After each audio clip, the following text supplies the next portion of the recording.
Baik. Nah, sekarang kita akan bahas mengenai energi kinetiknya, kemudian momen inersianya, dan momentum sudutnya. Nah, sama seperti gerak lurus yang sudah pernah kita bahas sebelumnya, gitu ya. Pada gerak rotasi pun dia memiliki energi kinetik. Ya, jadi gerak rotasi juga itu memiliki energi kinetik. Dia mempunyai energi kinetik, dia memiliki momen inersia, dan dia memiliki momentum sudutnya. Ya. Baik, nah bagaimanakah energi kinetik yang dimiliki oleh gerak rotasi ini gitu ya.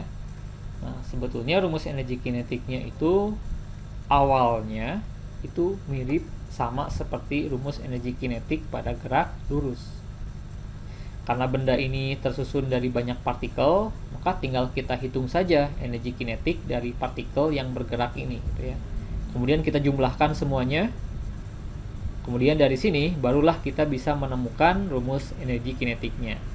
Ini adalah rumus energi kinetik dari gerak rotasi, di mana energi kinetik rotasi sama dengan setengah kali I kali omega kuadrat. Di mana, nah di sini muncul suatu istilah baru yang disebut sebagai momen inersia. Ya, momen inersia. Sedangkan ini adalah omega, ini kecepatan sudut ya. Jadi rumusnya setengah kali I kali omega kuadrat. Dimana I ini adalah momen inersia. Momen inersia ini sifatnya itu sama seperti massa. Kalau pada gerak lurus itu sama seperti massa ya. Kalau gerak lurus itu kan rumusnya setengah mv kuadrat ya, setengah mv kuadrat.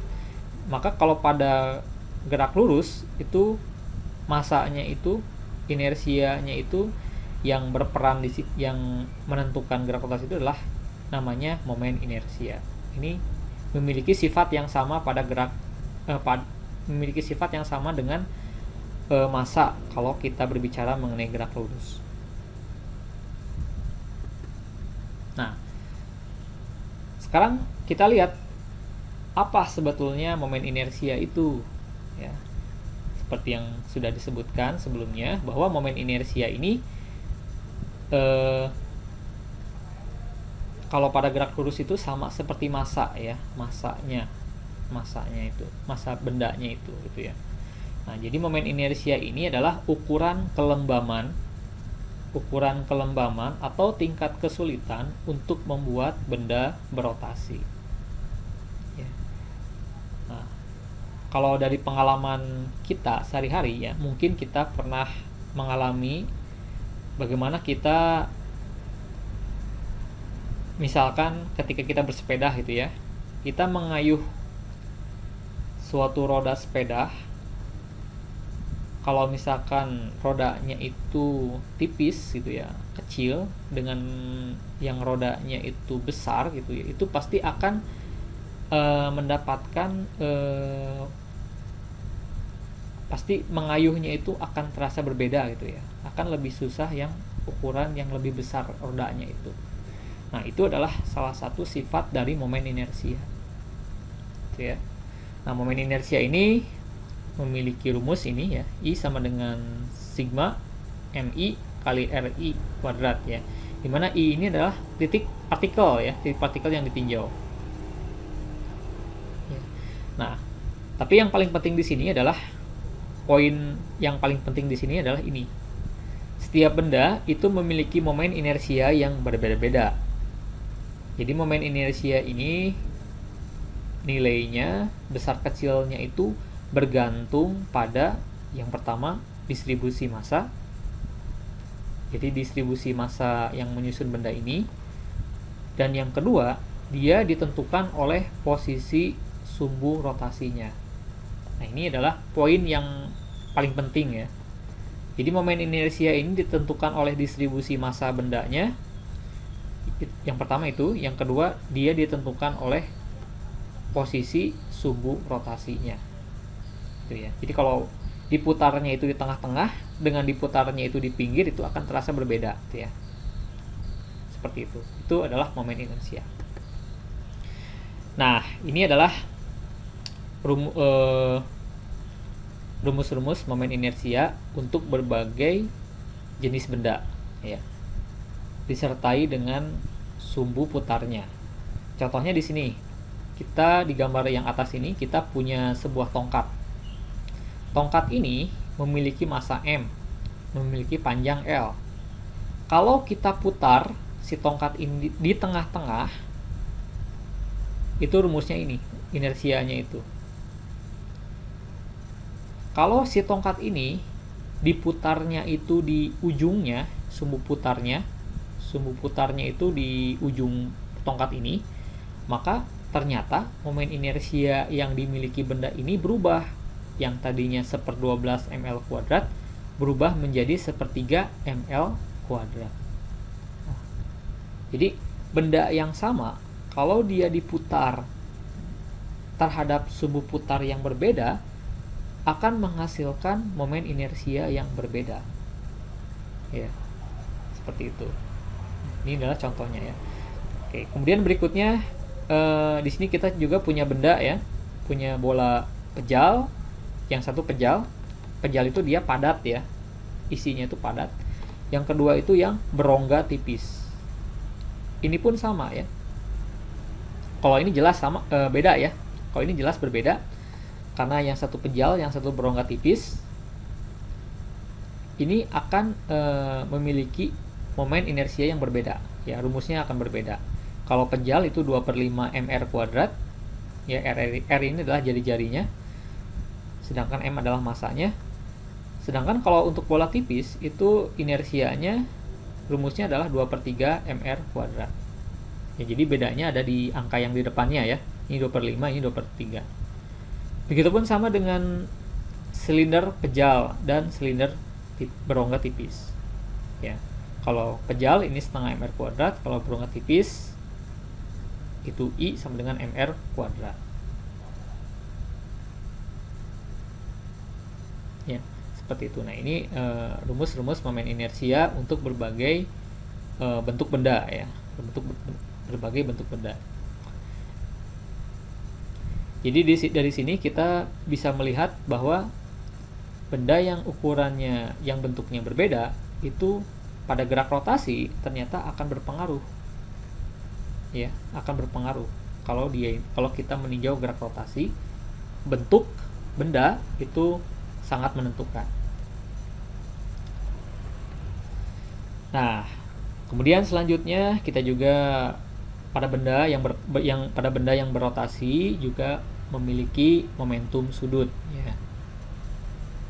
Momentum sudut rumusnya ini, simbolnya ini L sama dengan I dikalikan dengan omega gitu ya. Dan ini keterangannya ya.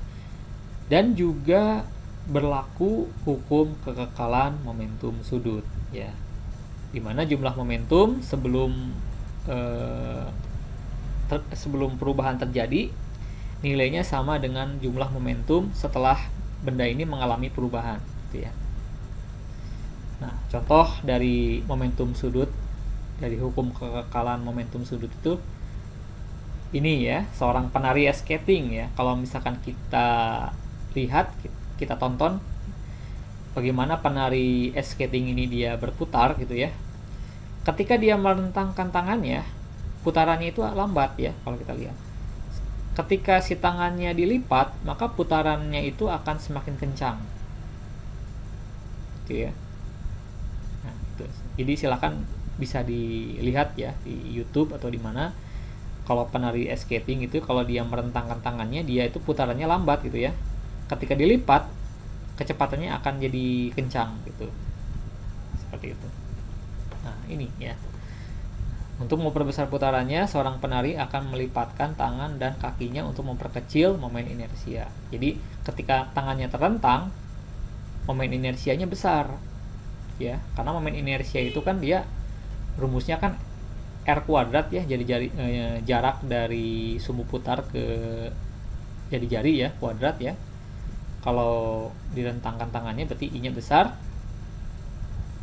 kecepatan sudutnya kecil. Ketika dilipat, posisinya jadi terbalik. Jadi inersianya jadi mengecil, kecepatan putarannya jadi membesar. Oke, seperti itu. Nah, sekarang kita lihat contohnya. Contoh kasus dari energi kinetik ya, rumus energi kinetik. Nah, di sini kita lihat sebuah bola pejal dan silinder pejal memiliki massa yang sama dan jari-jari yang sama, gitu ya. Jadi di sini ceritanya kita punya bola pejal dan silinder pejal memiliki massa yang sama dan jari-jari yang sama, ya, yaitu sama-sama massanya 5 kilo, jari-jarinya sama-sama 2 meter. Jadi dari segi massanya sama, jari-jarinya sama, gitu ya. Jika kedua benda berputar pada porosnya dengan kecepatan sudut yang sama, nah, dia juga berputar dengan kecepatan sudut yang sama. Nah, pertanyaannya tentukan kira-kira energi kinetiknya berapa? Mana yang paling besar? Ya, oke. Ya, ini silakan bisa dicoba dulu oleh Anda, bisa di-pause dulu videonya, Anda coba kerjakan dulu, gitu ya. Silakan. Oke, kita lihat pembahasannya. Nah, jadi kita lihat rumusnya ya. Kita lihat rumus energi kinetik pada kita lihat dulu rumus momen inersianya ya. Momen inersia bola berapa? Momen inersia silinder pejal berapa? Itu ini, seperti ini. Kemudian baru setelah itu kita masukkan ke rumus energi kinetik. Ya, rumus energi kinetik. Nah, dari sini juga kita sudah kelihatan ya, berbeda nilainya. Untuk bola itu 2/5 mr², untuk silinder itu setengah mr². Nah, sebetulnya dari sini juga udah kelihatan mana yang paling besar. Kalau kecepatan sudutnya sama, massanya sama, jari-jarinya sama, gitu ya. Nah, maka di sini yang paling, kalau kita hitung ya. Nah, silakan Anda coba hitung. Video ini bisa di-pause dulu, kemudian Anda coba hitung. Nah, setelah dihitung ternyata yang paling besar itu adalah energi kinetik silinder sebesar 45 Joule. Ini adalah energi kinetik silinder. Ya, seperti itu. Jadi pada gerak rotasi ini, benda yang massanya sama, benda yang jari-jarinya sama, kemudian bergerak dengan kecepatan yang sama, ternyata kalau dia bentuknya berbeda akan menghasilkan hasil yang berbeda juga ya. Itu pada gerak rotasi. Nah, kemudian contoh yang lain, contoh yang 4, contoh kasus 4. Nah, ini contoh mengenai hukum kekekalan momentum sudut ya. Nah, di sini contohnya seorang penari balet ya. Seorang penari balet. Penari balet ini pun sama ya, prinsipnya itu dengan prinsip kerjanya itu dengan penari ice skating ya, yang contohnya sudah saya perlihatkan tadi sebelumnya, di mana si penari balet ini dia akan akan mengubah tangannya, posisi tangannya ketika dia berputar, gitu ya. Nah, di sini dia kecepatan anguler, kecepatan sudut itu nilainya 10 radian per detik. Ya. Jika ini kecepatan awalnya ya. Jika penari tersebut melipat tangannya dan kakinya, momen inersianya berkurang 20%. Nah, jadi ketika dia berubah posisi, tangannya dilipat dan kakinya dilipat, ternyata momen inersianya berkurang jadi 20% dari semulanya. Maka kecepatan angulernya menjadi berapa? Nah, kalau momen inersianya itu berkurang 20% ya, berarti sisanya jadi berapa? Jadi 80% ya. Jadi ini tuh berkurang, mengecil 20%, berarti sisanya jadi 80%. Nah, maka kalau kita lakukan penyelesaian, kita gunakan hukum kekekalan momentum. Momentum awal sebelum mengalami perubahan posisi nilainya sama dengan jumlah momentum setelah mengalami perubahan posisi. Nah, tinggal kita masukkan. Ini momentum awal, ini momentum akhir. Ya, kita masukkan. Nah, di sini momentum akhir, inersia akhir, dia kan berkurang 20% ya. Berarti sisanya 80%. 80% itu sama dengan 0,8. Berarti di sini adalah IT ini adalah 0,8 I0. Ini tinggal dicoret-coret ya, sehingga kita bisa ini dibagi ke bawah, maka kita mendapatkan nilainya 12,5. Jadi di sini kita lihat nilai putarannya jadi bertambah ya. Awalnya 10 jadi 12,5.